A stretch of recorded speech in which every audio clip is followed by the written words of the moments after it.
Welcome to Wednesdays with Willa. I am your host, Willa White, and this is my weekly podcast show that airs on Wednesday mornings at 10 a.m. on my Facebook page, Willa White Medium.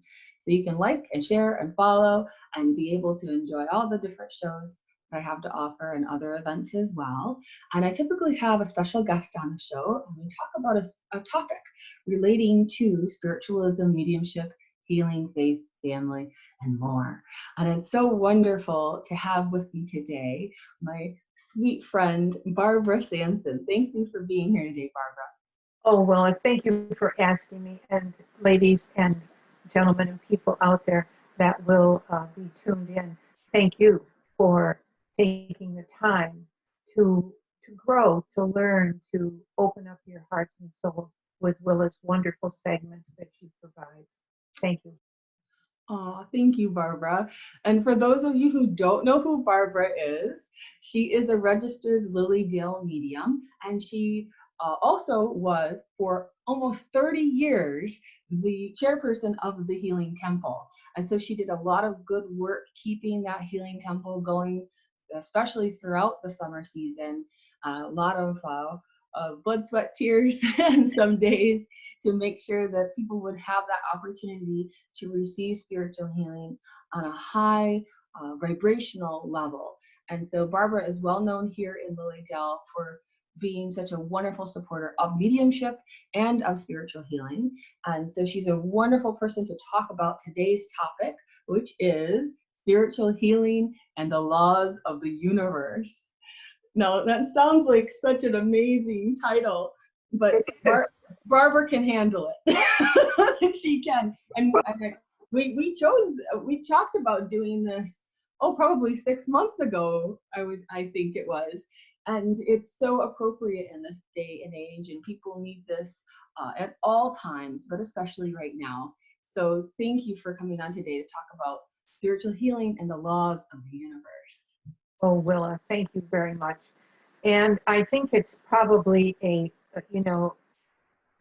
commodity that a lot of people, as they begin to understand that there are repetitious patterning laws of the universe that have been since the beginning of the universe, if you will, and also affect our earth, ourselves, the quality of energy.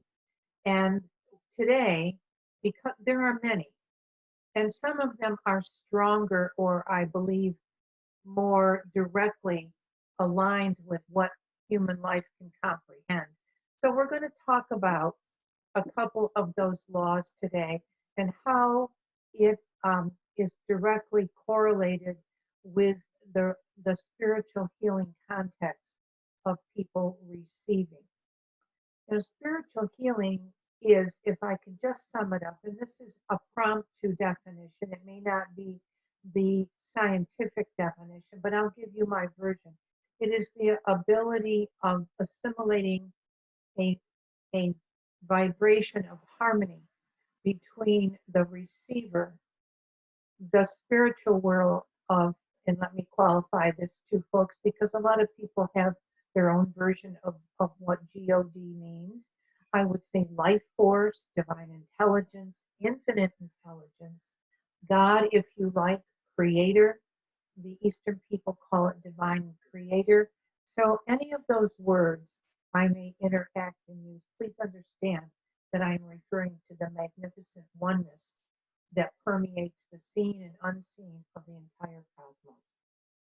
So we have that as a very, very most important, significant thing.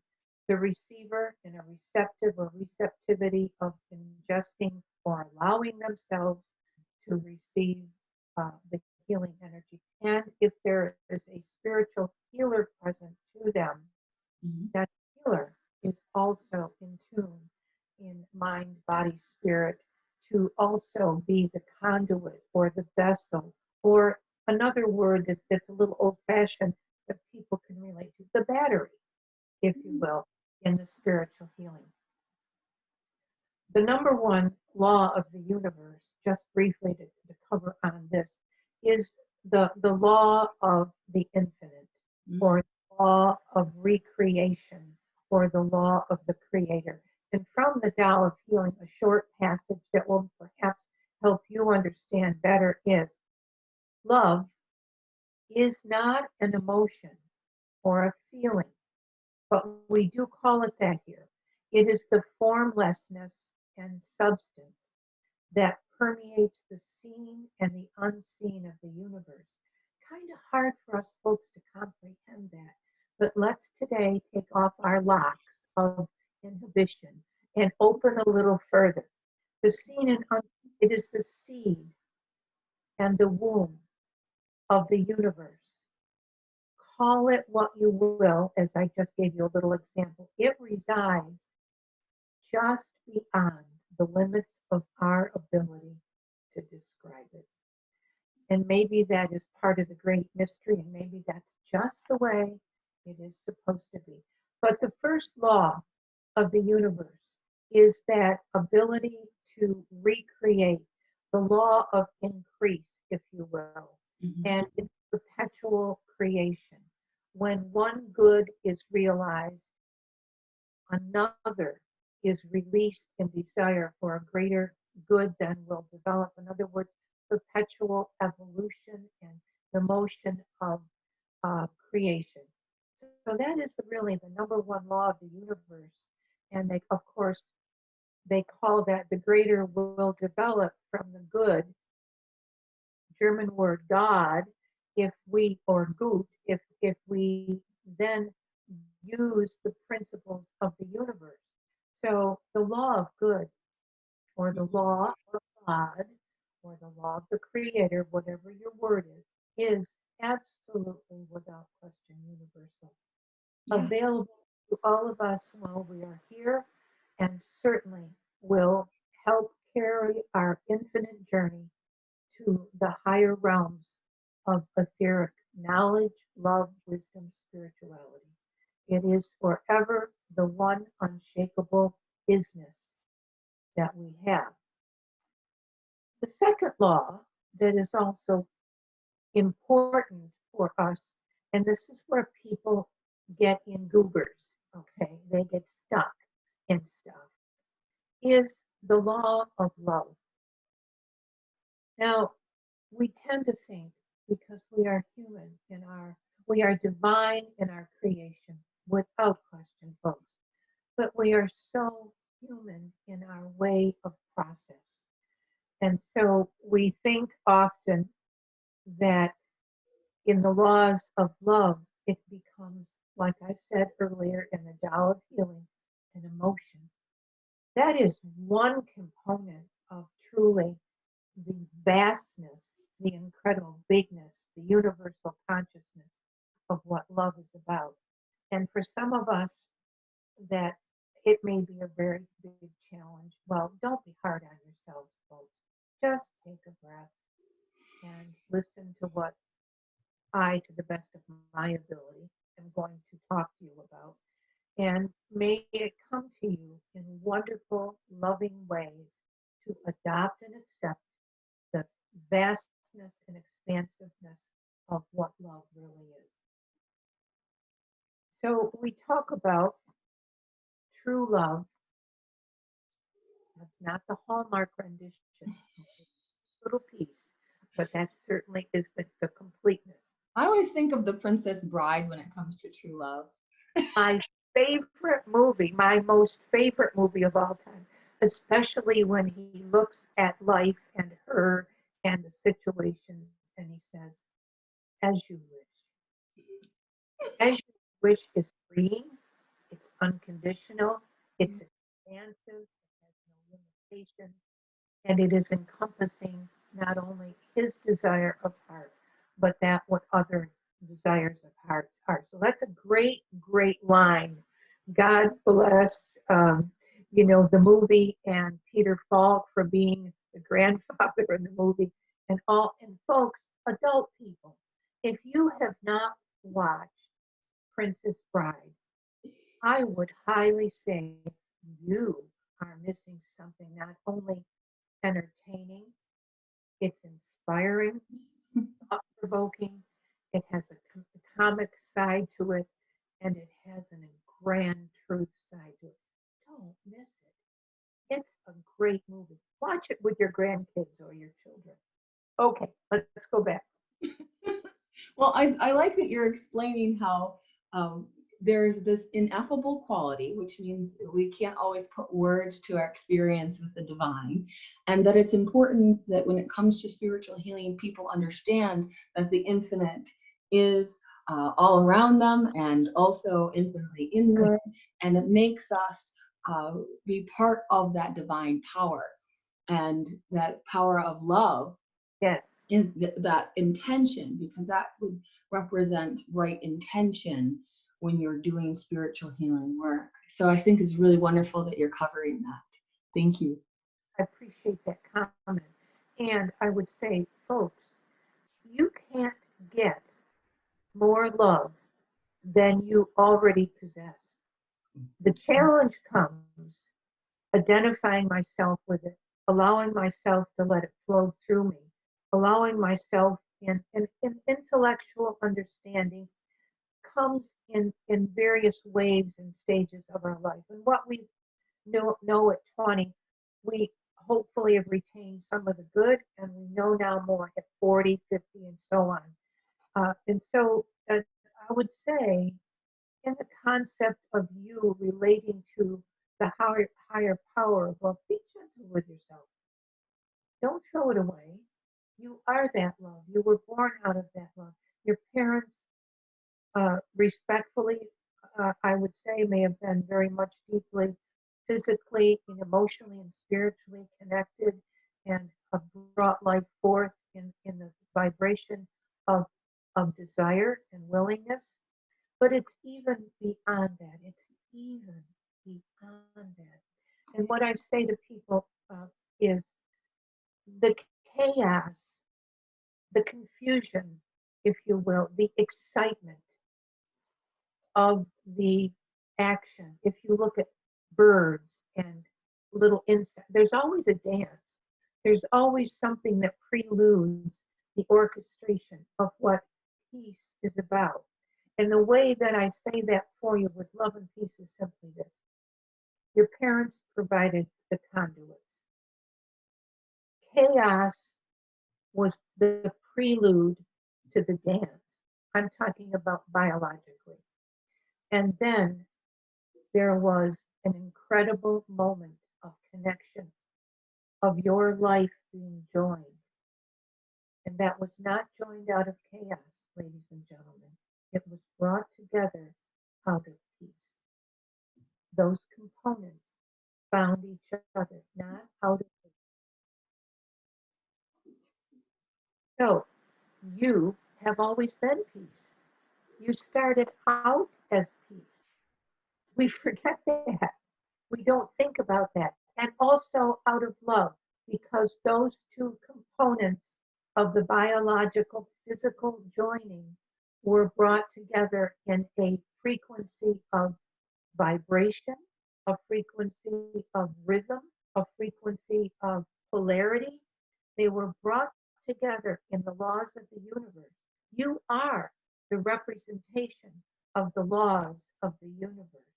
That can be really, really good. And there are moments where I go, oh God, forgive me because I didn't think well of, we are human. We have the human embodiment from the physical manifestation of soul consciousness that is God and our own beingness. So let me go back now. I don't want to get you confused. We are. We are an essence of God and of love. Absolutely. All of love, and we have a old soul memory of peace and peace in our creation. So when people say,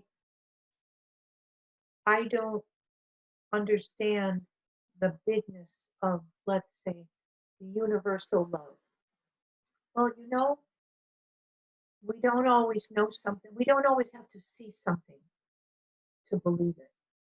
In mediumship and talking to spirit, doing healing or anything else, we know our loved ones are present. We don't have to see them to believe them. We also know in love and trust that if everything is well orchestrated in our home, if we go and flip the light switch, the lights are going to go on. So that's about love and trust. It's also if you plant an acorn, you're not going to get a blueberry bush or a maple tree. You're going to get an oak tree. There's a pattern of repetition that is held congruent through all of the eons of time and space on this planet and in the cosmos. And that's why a lot of mathematicians from ancient times, they were also spiritual philosophers. They were. Because they recognized the patterns that were all around them. And I was just reading with my children about Pythagoras and about his love of numbers and how he really saw the universe as numbers and as those patterns evolved. But that was something that was normal for scientists. They were also really bringing forward the spiritual principles as well that are still alive today. Thank you, Willa. Very, very good point. And so when we accept the consciousness or thought of unconditional, and that word sometimes to me is kind of messy because like people go like, what? But when we talk about, when we accept what is the vastness of the bigness or the largeness of love, you begin to realize in that everything has a component of love. Everything has a energy that has been synchronized in the development or creation of all of that. We, and again, let's go back to how they reformulated that in the 20th and 21st century. We are born divinely of love, and we are universal in that format of the business of life. Yes. You don't have to always agree with your neighbor. You don't even have, and some of you might look like your neighbor. One never knows. But also, folks, we have to understand that we are not separate. We are not. We may be separated in our diversities of thinking and rules, values, beliefs. We have a right to do that. But we are not separate in the guidance of life on this planet. So let me now go on to another thing and ask Willa, is there anything you'd like to add before I move to another section? No, I think this is lovely. I think it's really helping people understand that when it comes to spiritual healing, it's part of a bigger whole. That understanding of the universal concepts assist us in our work as spiritual healers. And for those of you who may not understand a bit about spiritual healing, it's the energy that courses through you from the divine. And then you're able to give that to someone with purpose and authenticity. And it's really beautiful what can occur. But even if someone isn't acting as a spiritual healer for you, you can know that spiritual healing can occur even without that kind of witness, because you have your soul as the witness for spiritual healing. And so the principles for abstinent healing, spiritual healing, church style, or if you are by yourself and needing it, those are all the same thing. And it's important to know to access it the way Barbara's talking about today. Those laws of the universe, spiritualism really embraces the understanding of spiritual natural law and how it affects every aspect of our life. So yes, please continue, Barbara. Absolutely. Thank you, Willa, for that addition. Very relative and appreciated. Thank you. So when we are working toward the understanding of what happens in healing, the more that we have a sense of loving trust of ourselves and trust of the process and trust that we are, the reason I brought this all up, and trust that we are universally in the flow of divine love from creation, and we have every right to accept that. Every biological life force and spiritual quality to accept that we can accept healing. Now, people have a lot of things to get through. Some people don't think emotionally they are worthy. Some people don't believe emotionally that there's such a thing, mentally, intellectually, and we'll discuss all of those other aspects as we go along.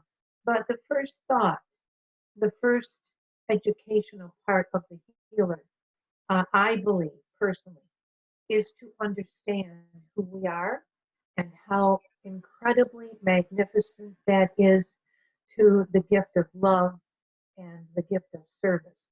For the person sitting, it certainly is something that they can already understand completely and be open to, or many times in healing experiences, the people that are receiving have profound, loving, wonderful moments of the realization of who they are in the light of the living God in the universe.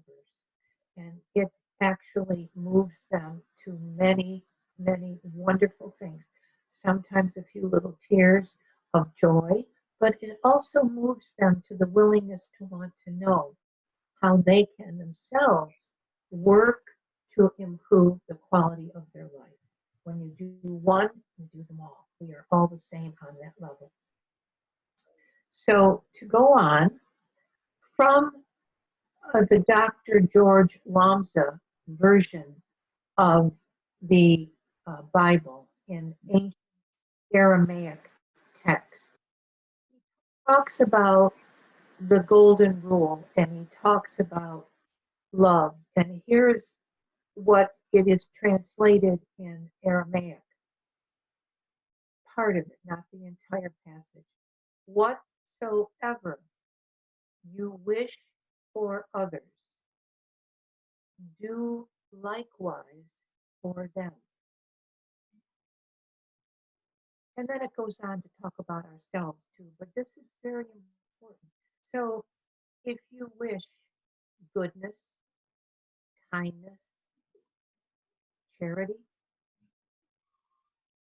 giving, harmony, you wish them love and healing, do likewise for them. We are all, ladies and gentlemen, and children, if you are listening, we are all God's healers. Some of us develop it very early in life through experiences and wisdom. Others of us are led to it as our life goes on. And surely, if we have not completely understood and accepted that here, there is a place that people in the soul of their life will come to understand that. And it will be done out of love. It will not be done out of negativity or darkness. True. However, there's a little secret here. And that is, it's not a secret, folks. You understand. Along with what I have a good sense of humor. But here's the thing. We must not ask more of the laws than we are willing to extend in ourselves. So, example, if we want to serve as healers, have we developed our own life? Have we learned more about the laws of the universe? Have we taken on some training or some time in love and prayer and in the intention of wanting to help our fellow man and help ourselves? Right. Have we wanted to learn about how the actions of love and spiritual healing work? So we must not ask more without a proper conduit of receiving. I'll define that again if you're still a little confused, and that simply is, oh God, oh God, oh God, heal my puppy, heal my puppy, heal my puppy. Well, a lot of times a child's love is so pure, is so beautiful, is so open that there goes the beautiful light of the universe right through that child and touches that little puppy who might be sick. And then they say, oh my gosh, he got well, he got well. Yes, there's such a pureness there. There's such an openness there. And there's such a belief from that little child. Oh God, please heal my puppy. Okay? Isn't that simple? We get older and we start taking on agendas. We start taking on belief systems. We start putting goobers in our life that inhibit some of our perceptions, i.e., judgment. So when I say to you, we must not ask more of the laws than we are willing to extend to ourselves. My thing in some of the work that I do in the teachings is forgiveness. We don't often have to know what forgiveness is entirely about, but in the sense of, gosh, what have I failed to open my heart to because so and so said that was a bad thing, and I've not allowed myself, one very good one, is to receive a compliment. Willa, you are the most beautiful young woman. I am so, so respectfully proud of working with you. And so Willa would say back, Thank you, Barbara. then, folks, is a flow, a receptivity of the infinity sign of love transmuting from my heart, my thoughts, from God in me to her. She absorbed it. She sat there. Now, there was just a moment where she said, oh my gosh, oh my gosh. But then, and she breathed it in, and she came right down to her heart space, and she said, thank you. That is the closing of the loop. Use it. It's simple. And of course, my grandmother would say, if you can't say something nice about somebody, don't say anything. Absolutely true. Let it go. Don't foster an environment of judgment. Do not. Until we know the facts and figures, to make a conscious, balanced discernment of, are we going to engage something or are we not? Okay. So going back to the whole thing about the child and the puppy. Then there are the healers that are taught to prepare to be the battery or the conduit of healing by sitting in prayerful moments of letting go of our earthly thoughts and connecting with the divine or the universe. There are those that open their prayers with a repetitious prayer, which is wonderful, that is fine. Or they are open to a mantra, or they might sing a little song in their hearts as they prepare. Or they might think of seeing the light of God in brilliance permeating all that is required for the person to receive. There are many ways to repair, none of which are wrong. They're all a part of individuality in the blueprint of our personality, and those are certainly acceptable. But what my point is, link, hook up, remember who you are, remember the brilliance of what the unseen isness creator of life can work through you to the receiver. Sometimes the receiver is right in front of us. Sometimes the receiver is on a prayer list. And the healing thoughts go hundreds, if not thousands of miles to a situation. Remember, the power of thought is an energetic vibration in the laws of the universe. What a man so thinketh manifests. And this is not just by me, it's in the Bible, it's in many of the spiritual leaders of the past. So thoughts are things in the sense of energy. So we want to, the receiver wants to be in a state of allowing the energy to be renewed or restored in me. And allowing, as the healer may say, may I place my hands on you gently in spiritual healing. That is a yes or no question, but most people absolutely immediately feel the connection of the healer with the divine, and they feel love flowing, and they love the experience. And so they say yes. If they say no, healer, do not be distressed. You do not have to touch that person. I will say that again. You do not have to touch that person to let the energy of the creation of life, the isness of the Creator's energy flow to that person. It truly is between the person and God.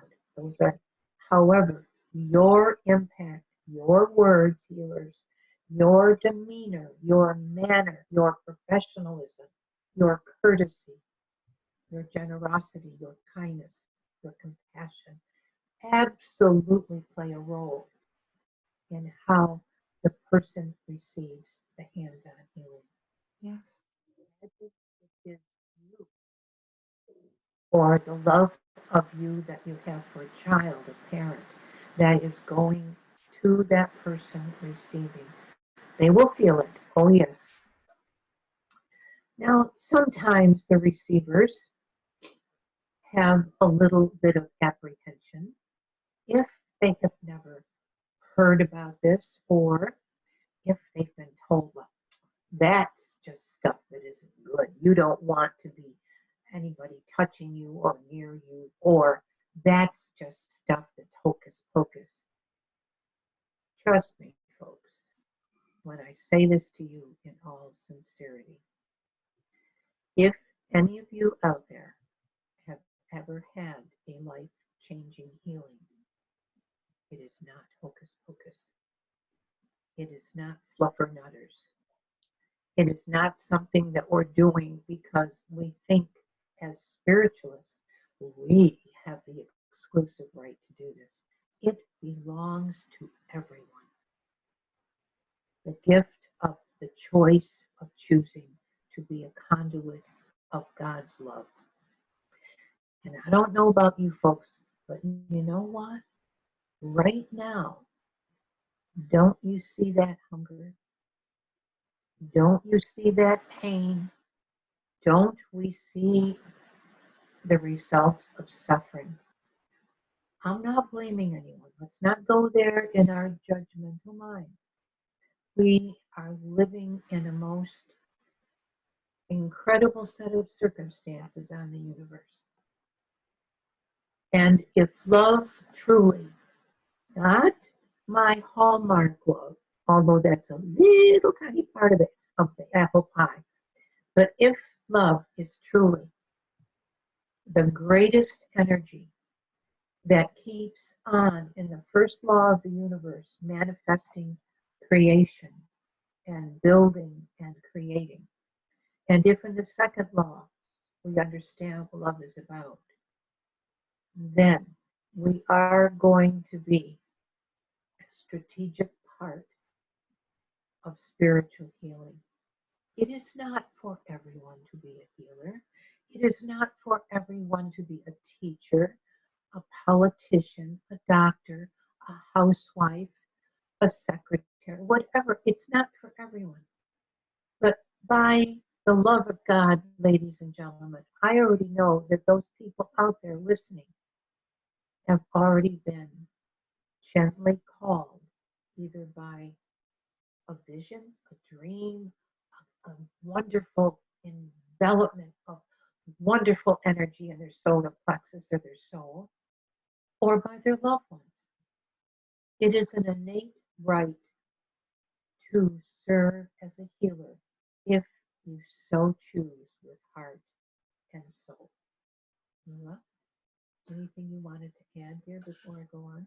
Sure, I agree with what you say, Barbara. It's so important that people understand that they are ultimately channels of love in all aspects of their life. And when it comes to spiritual healing, everybody has their own niche in their Mhm. life, and they have their own aspirations and experiences that they're needing to have.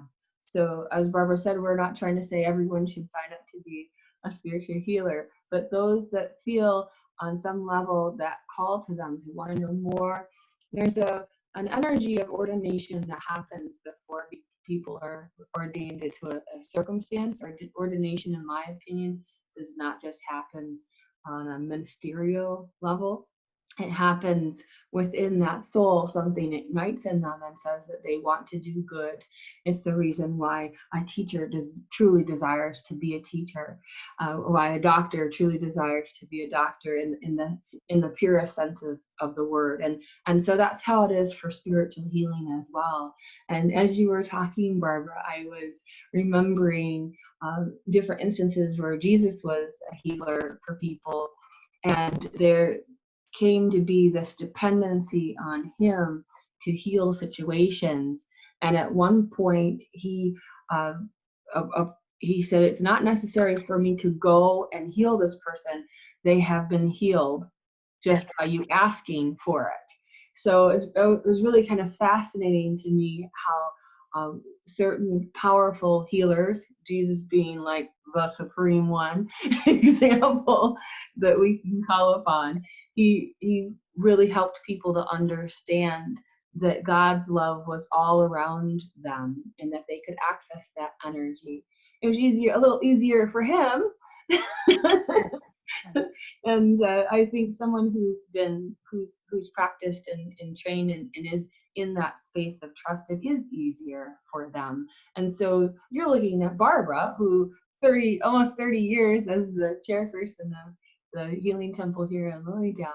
You have seen so many beautiful transitions of energy when you've worked in the Healing Temple. And I am a certified spiritual healer with my church, and I can tell you, there's nothing quite like standing in that divine space to do the work, mind, body, spirit, for that person. And it becomes a space where you know you need to do this energetically so that you can flow better too. It's, yes, yes, you're yes, helping the person, but there is an energy flow. Your energy will no longer feel stagnating because your energy is being used for good. yes, absolutely. Well, perfectly said. Love it.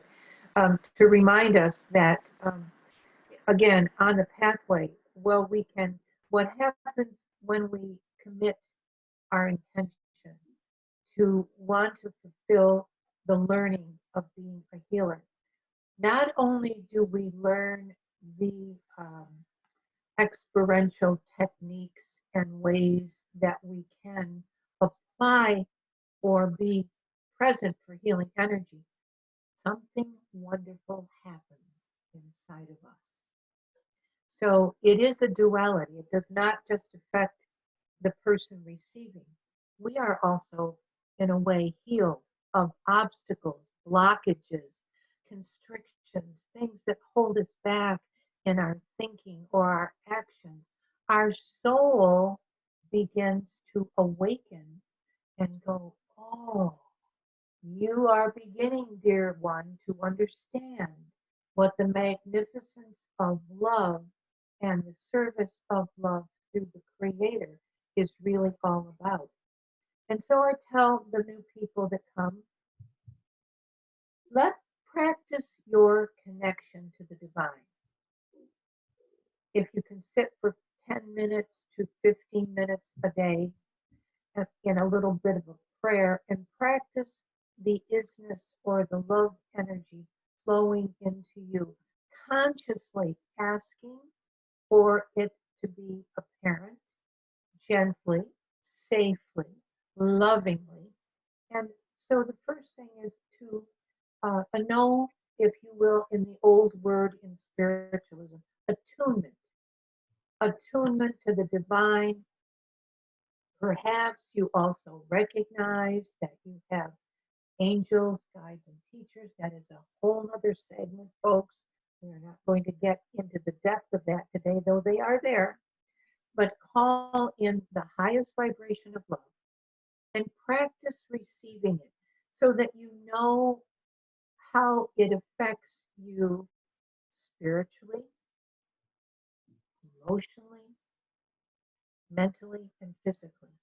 You may not have restrictions. Some people do as healers. There's a wonderful healer that used to come to the healing temple who was an amputee. Had one leg that she had amputated. And she asked me if she could be a healer. And I knew her. I'd spent some time working with her on different occasions, and she had taken different classes. And I said, it would be so wonderful if you would like to serve spirit here at the Healing Temple and be with us. Not only will it benefit you, my dear, it will benefit the receiver, and it will benefit the members, the guests who are sitting in the rows of chairs waiting for healing. It certainly did. She's gone on to do many other spiritual things and so on and so forth. And we are still in touch by email. But the point is, every single one of us, even the man in prison who's been found guilty of doing things, has come from the light of God, the isness of creation. And when the laws of the universe begin to operate through those people, the action of spiritual healing unfolds.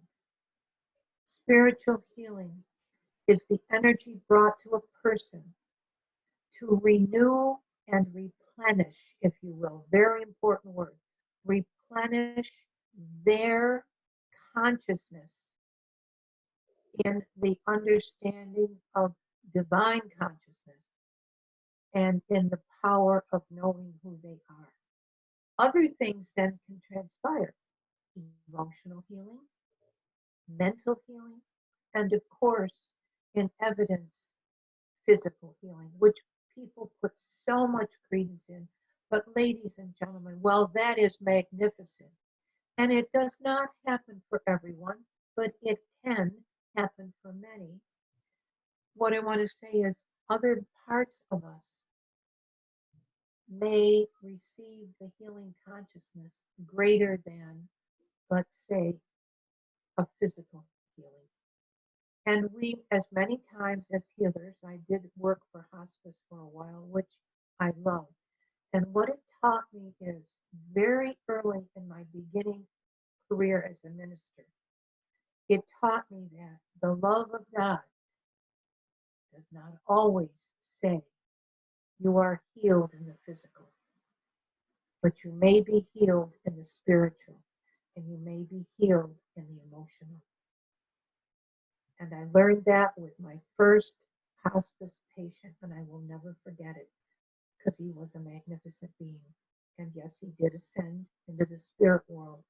But what he took with him spiritually, he told me, he wrote me a letter, was more than he had ever realized and witnessed in his previous life. And he was taking that in the assurance of love and eternal life. So I say to you, ladies and gentlemen, take your expectations of grandeur and grandiose and egotistical thoughts, put them in a shelf or a drawer for the time being. Doesn't mean you have to get rid of them unless you want to, and you may want to at some point. But in the beginning, just simply attune sit, allow, record the evidential beauty of what you begin to feel. And also to go back just earlier for a moment, I said in the laws of forgiving and forgiveness, letting go. Very important. We don't have to know every single little deed that we think has been not so good that I've done or not done, but in a general likeness of, I allow myself the renewal of faith and heart. I allow myself to receive that. When I receive that and am ready truly and sincerely to receive it, the space that has been held by any negativity or cluster of little dark goobers or whatever you think they are, they will begin to subside. They will begin to erase. They will begin to reduce. And you will become more enlightened. It is a magnificent thing. You owe it to yourself. We owe it in our birthright to understand these concepts. They were ancient. They came long before organized religion.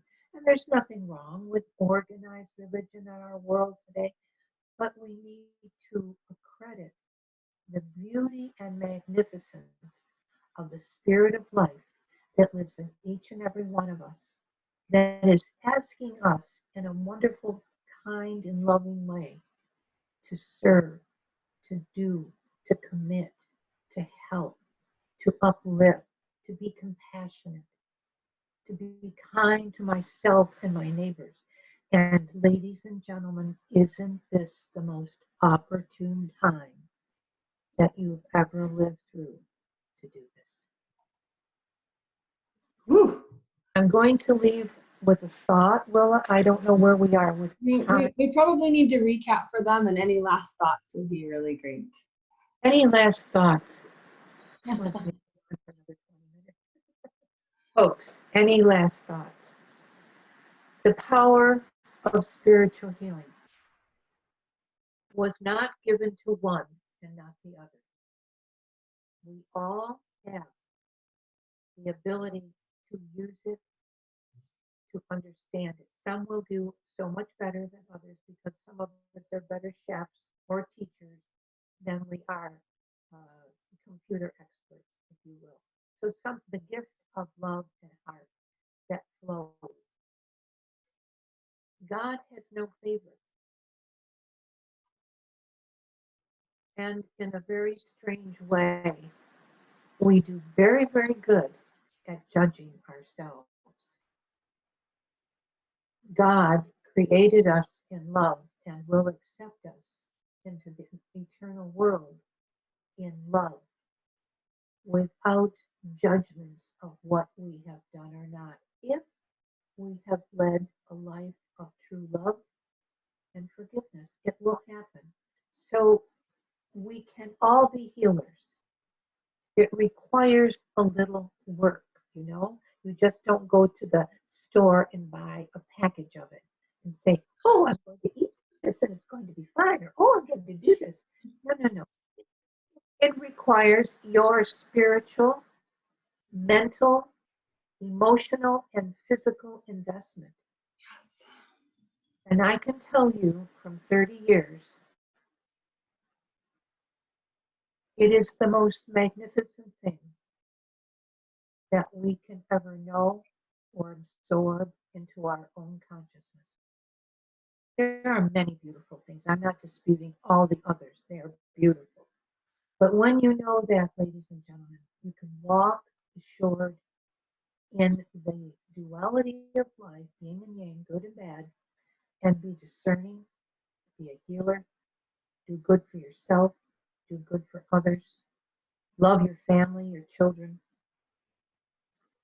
And it does require a little bit of commitment. Yes, it does, with the intention of what do I want to do. But the rewards and what you get back in receiving are so tremendously powerful in the empowerment of your soul Now, I'm not talking about egotism. I'm not talking about being cocky. I'm not talking about arrogance. No, no, no, no. I am talking about the purest form of forgiving in a sense and learning as the examples of many of the Maharishis, the gurus, the masters, Buddha, Jesus, other enlightened beings have talked about. It's not going to go away from you if you put your focus on the intention of growing and receiving. So, have I summed that up, or have I left anything? I think you beautifully summed that up, and that people understand a bit more. That a spiritual practice has that word practice in it, and so it is one of those things that you can't just pick up the store like Barbara said. You can't just pick it up there. You have to sit down, just like if you were to want to learn an instrument or the piano, and really start to understand how the keys relate, the resonance, the attunement that occurs within an individual in order to be receptive for the divine energy for the purpose of spiritual healing. And I think it's wonderful that you've covered a lot of spiritual natural laws: the law of the infinite, the law of love, the law of forgiveness, and the understanding that we are part of a bigger picture than we could possibly ever imagine. And there is a mass consciousness, I do feel, that people are starting to get into that, wanting to move out of fear and into that remembrance that they are a soul, and that as such they have unlimited potential for love and peace and joy. Thank you. Well, that is so right on. And just to add a couple little things to the closure of this is the law of love is the principle of the action of giving, just like we talked about with the healer wanting to serve and wanting to give, or your mother, father, just giving, sharing, being part of, in compassion and love, that intention of healing is the action of giving and its reaction of re-giving, or just like the Aramaic translation of the Lamsa Bible, where it said that it is as you wish them, as out of love you wish that they would be. Do it for ourselves and then do it for them. And don't sit along the sidelines waiting for the last horse in the horse race to come around the bend. You have the opportunity to do it first, or to partake of it. So, someone in the freedom to enjoy, I just want to remind you too, this is sweet. May you have the freedom of love and trust and harmony to enjoy the infinite possibilities of yourself and one another. I have a little closing prayer that I'd like to give you, and it simply is, folks, thank you for listening. Thank you for your hearts, your souls. Thank Willa for her beautiful beingness and her desire to create education and love for others. And thank you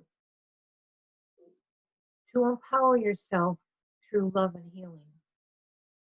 Changes the direction and the quality of your life.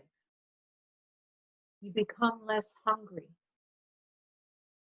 for the next high event or gratification in the sense of thinking that you have to have more.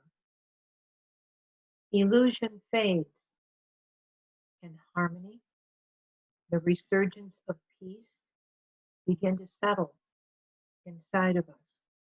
And ladies and gentlemen, don't we see the absolute crying out of pain that we need to help ourselves and others in this world today? Not being feisty, but being assured. You stop going, what I said is, you stop going to the casino of life and find respect for the new awareness of all life and yourself. Understanding then our true source is not outside of ourselves, but divinely placed in the magnificence of the soul for us to awaken. Say, receive me. Thank you, ladies and gentlemen, for this beautiful time together. May you benefit and grow. You are loved. You are loved. And I am grateful and privileged to serve Spirit. Thank you. Oh, what beautiful sharing. Thank you so much, Barbara. There's nothing like Barbara in the world, I swear. She really knows how to bring spiritual understandings in a down-to-earth way and to share it so beautifully. And I'm trying to remember the exact phrase you just used. Divinely placed, I think was the phrase. Yes. Can you say that phrase for me again, please? Now, what I think we're going to have to play it back, Willa, because it was impromptu. It Oh, just is it impromptu? See, look at you. that it is divinely placed in your soul. Yes. It is within you. It is part of the legacy that you know that you passed on from one to another, and it has been given to us. What we must remember.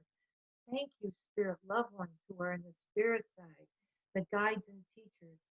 Thank you. You have provided a legacy for us to take the good and the wisdom of your consciousness that permeates the seen and the unseen. And may we use it with wisdom, and may we use it well to help the wonderful magnificence of this earthly being and the universe. Mm, so beautiful. It just keeps getting better and better, Barbara. So thank you. We'll have a bergamot. There you go. I'm kidding. No, I really think it's been very important for people to understand about spiritual healing and the laws of the universe and how that applies in their life in the here and in the now. Such beautiful words you've shared. With your guidance and your sponsoring, Willa, I'd like us to go on to even another segment at some time. Yes. That we can this isn't just a cut and dried one piece thing, that we can continue to talk about maybe some different laws and how the intention of more with prayer. There's so many topics that can be elaborated on. It's an infinite number of topics. For sure. But I think it's very important for this beginning, spiritual healing, and we can keep this topic, this title, yes. The laws of the universe, for them, number one, to absolutely recognize and realize this, oh, isn't that cute? No, it's so powerful. It's the powerful force that heals the universe. And we have it. And so we need to be responsible and respectful of it and use it. So I think they got it. I think we did a good job. And so touching on. Well, this will be something that people can look forward to, other parts with Barbara, and as we go forward, talking more about spiritual healing. And you're such a wonderful resource, Barbara. I want to make sure we mention your website. Is www.barbarasanson.com. Yes. There you go. So that way you can find Barbara, because she is an amazing spiritual maestro. And not just with healing, but with mediumship as well. I'm so grateful that you came on the show today and shared your, just even one little facet of your knowledge is so valuable. for people to be able to hear. So thank you so much for being on Wednesdays with Willa today. And we can't wait to have you back, of course. It would be my privilege and my love to share what I know. And Willa, I so respect you so deeply as a member of Lilydale community, medium, healer, and minister. And Willa, it is just uh, such a great connection to work with you and through you. Thank you, thank you. Thank you, Barbara, and thank you everyone for tuning in today. We really appreciate it. I'll see you next week. God bless everyone and be well. Bye-bye.